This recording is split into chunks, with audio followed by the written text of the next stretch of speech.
Today, we're about to attempt what Bugatti think is impossible. Here is the front half of a Bugatti Chiron Pur Sport, and here is the rear half of a Bugatti Chiron Pur Sport, and today we've got to connect both of them together. What if rebuilding a $2 million hypercar didn't just break the rules, but crossed a line no one was supposed to touch? Not stolen, not lost, forbidden. Because hidden inside an ordinary Miami workshop sits a wrecked Bugatti Chiron Sport, one of just 60 ever built. And according to Bugatti, this machine was never meant to be rebuilt outside their factory. Ever. The front end, not just damaged, erased.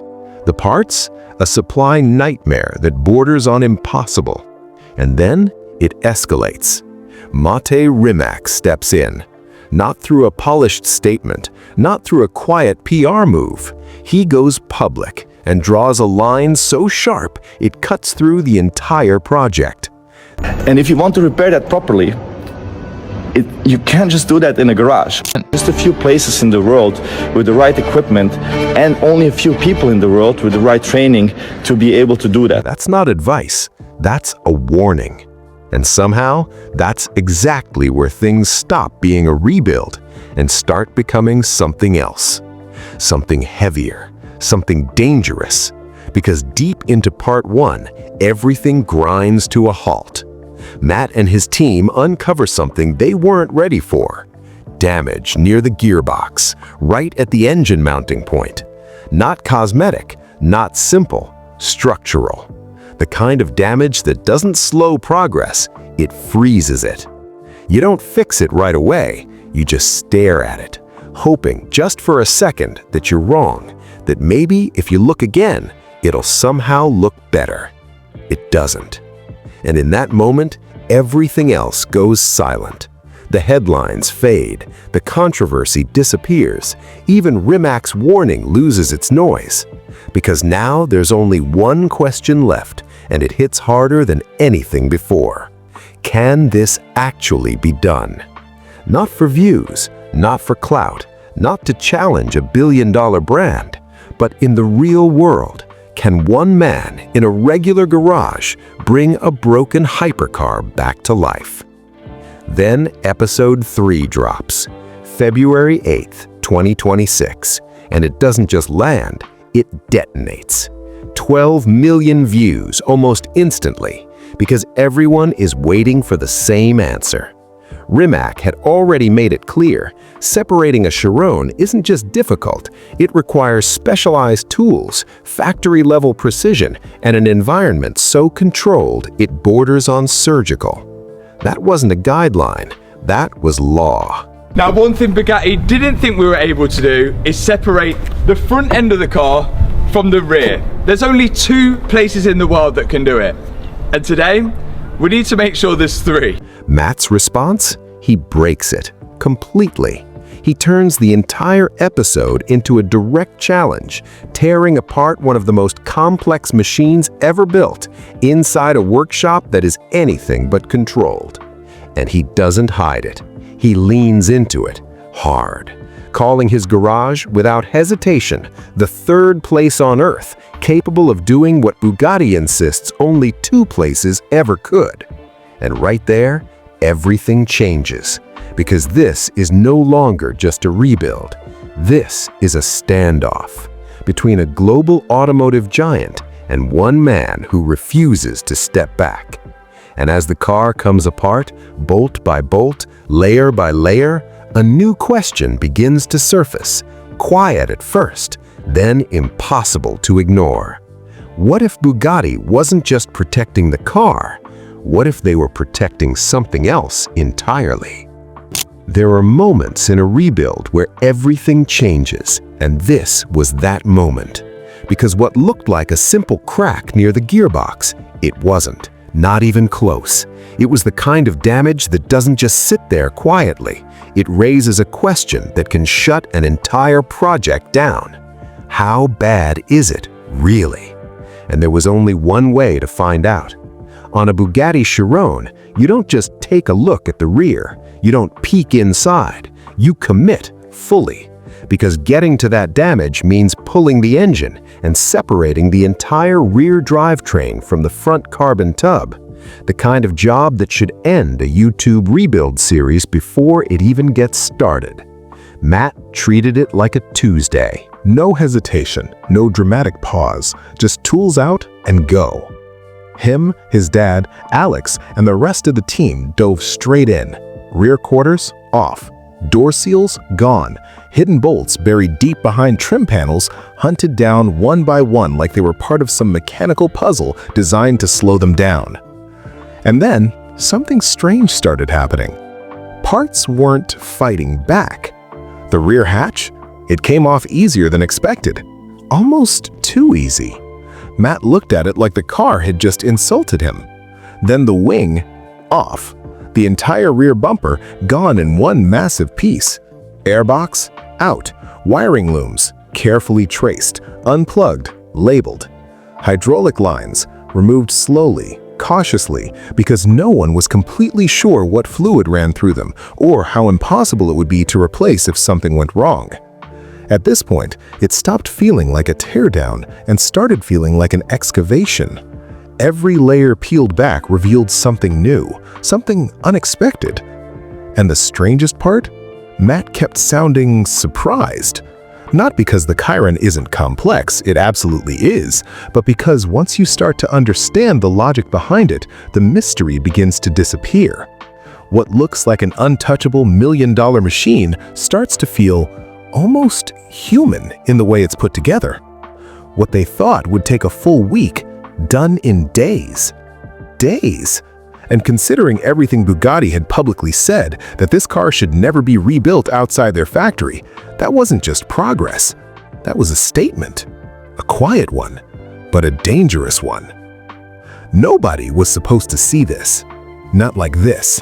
Because what Mat was about to do isn't just difficult, it's the exact moment Bugatti never wanted anyone attempting outside their factory walls. Mat never claimed the Bugatti Chiron Pur Sport was simple. That was never the argument. His logic was colder, almost stubbornly practical. If human hands built it, human hands can take it apart. And then, everything stops feeling theoretical, because this is the moment that defines everything. Every wire, gone. Coolant lines, disconnected. Hydraulic systems, drained and split. Prop shaft, removed. Fuel lines, cut free. 14 critical fasteners, the only thing still holding the entire car together. 14. That's all that stood between one of the most complex machines ever built and it becoming two separate pieces. And then, it happens. The car doesn't just come apart, it splits. Clean, violent, unreal. Front carbon tub, one side. Rear drivetrain, completely detached. Two halves of a multi-million-dollar hypercar, no longer a single machine. And what's left sitting there looks wrong. The front end, this sculpted, precision-engineered masterpiece, is now awkwardly perched on what can only be described as bin wheels. Cheap, out of place, almost insulting, like someone put plastic sandals on a king. It looks ridiculous. It looks completely unhinged. And somehow, it works. Perfectly. The very thing Bugatti said should never happen in a regular garage just happened. No factory, no official backing, just tools, determination, and a workshop that has absolutely no business holding half of a Chiron together. That single moment changes everything. Before this, people were watching like it was a stunt, waiting for the inevitable failure, waiting for the point where reality would hit back harder than ambition. After this, even the skeptics go quiet. Even the ones who still agree with Bugatti's safety warnings have to admit this isn't luck anymore. This is real progress. Something meaningful just got unlocked. But here's the twist. Splitting the car was never the goal. It was just the only way to see the truth. Because underneath a crashed Chiron, you don't find answers. You find damage.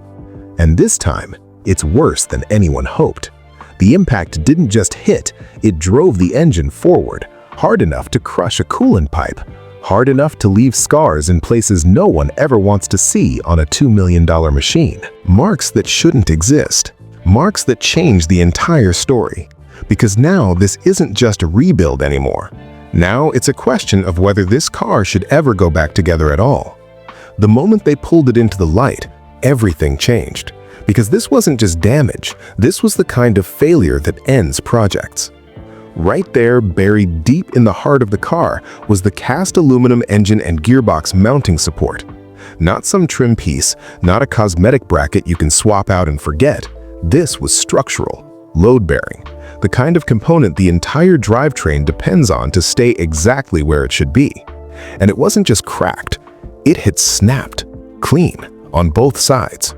For a second, it looked like the worst-case scenario had already happened, the kind of internal destruction that usually means the engine block itself took the hit. And if that had been true, this story would have ended right there. No rebuild, no comeback. Just a very expensive lesson in physics. But then came the twist nobody expected. The damage stopped there. It hadn't traveled deeper into the engine block. It hadn't torn through the core of the drivetrain. Somehow, unbelievably, the failure was contained within that mounting support alone. And just like that, everything shifted. This wasn't a dead engine anymore. This was a single catastrophic part. Still a nightmare, but a survivable one. Instead of writing off a Bugatti engine, the kind of sentence that makes accountants physically uncomfortable, they were now staring at one brutally complex problem, a broken component they couldn't replace, because Bugatti still wasn't selling them anything. So now the rebuild had to make a choice. Option 1, start from zero. Machine a completely new mount from billet aluminum, stronger, cleaner, built from scratch with modern precision. The kind of solution that sounds perfect on paper and looks incredible on camera. But here's the problem. This isn't just a chunk of metal. That mount holds exact positioning for crank sensors, microscopic tolerances. On a machine like this, almost right doesn't exist. You're either perfect or the engine doesn't run right. Maybe it refuses to start. Maybe it runs rough. Maybe it fails when you push it. And suddenly that shiny billet solution starts to look like a massive gamble. Option 2, save the original. Repair the broken mount. Keep the factory geometry exactly as it was designed. No guesswork, no recalculating critical sensor positions. Cheaper, safer, at least in theory. But there was one problem. Nobody knew if it was even possible. Because this wasn't simple metal, it was cast aluminum, and cast aluminum has a reputation. Difficult, unpredictable, sometimes impossible to weld properly. If it couldn't be repaired, that option vanished instantly. And just like that, the entire build-up balanced on a single question. Can you bring a broken piece of cast aluminum back to life, or are you about to machine the most precise gamble of your life? It doesn't break like a part, it breaks like a verdict. For a moment, everything hangs on a single question. Is this even fixable, or is the entire rebuild dead right here? So Matt doesn't guess. He takes it to Bob. Not a flashy reveal, not a guaranteed win, just a quiet, high-stakes inspection under shop lights where one answer changes everything. Bob studies the metal like he's reading a crime scene, checks the structure, lines it up, thinks it through, and then, finally, he says it. It's weldable. And just like that, the tension snaps. At this stage, that news doesn't feel small. It feels like walking out of an exam you were sure you failed, only to find out you passed. Barely, but you passed. Bob gets to work. The weld goes down. Clean, precise, final. But Matt doesn't stop there, because fixing it isn't enough. It can't fail again. He reinforces the weak points, building it back stronger than it ever was. His logic is straightforward. If this was the failure point once, eliminate it as a failure point entirely. But then comes the thought that changes the tone again. What if it was supposed to fail? What if Bugatti engineered that exact piece to be the sacrificial link, the part that gives up first in a crash to protect something far more expensive, far more critical? Strengthening it might not be an upgrade. It might just move the damage somewhere worse next time. And Matt doesn't brush that off. He doesn't pretend he has the perfect answer. He says it plainly. Without factory backing, without Bugatti's data, He's the one choosing the risk now. That's the real weight of this rebuild. Not just putting pieces back together, but deciding what should break if everything goes wrong again. Still, the repaired mount goes back on, and suddenly everything starts moving. After all the delays, all the uncertainty, the project shifts gears fast. Parts start falling into place like the car remembers how it used to exist. One component, then another, then another. Momentum builds, and it almost feels unreal how quickly things are coming back together. And then Mat drops a detail that completely flips your perspective. The starter motor. On a $3 million Bugatti Chiron Sport, one of just 60 ever made, a machine engineered at the absolute edge of performance, shares a part number with something far more ordinary.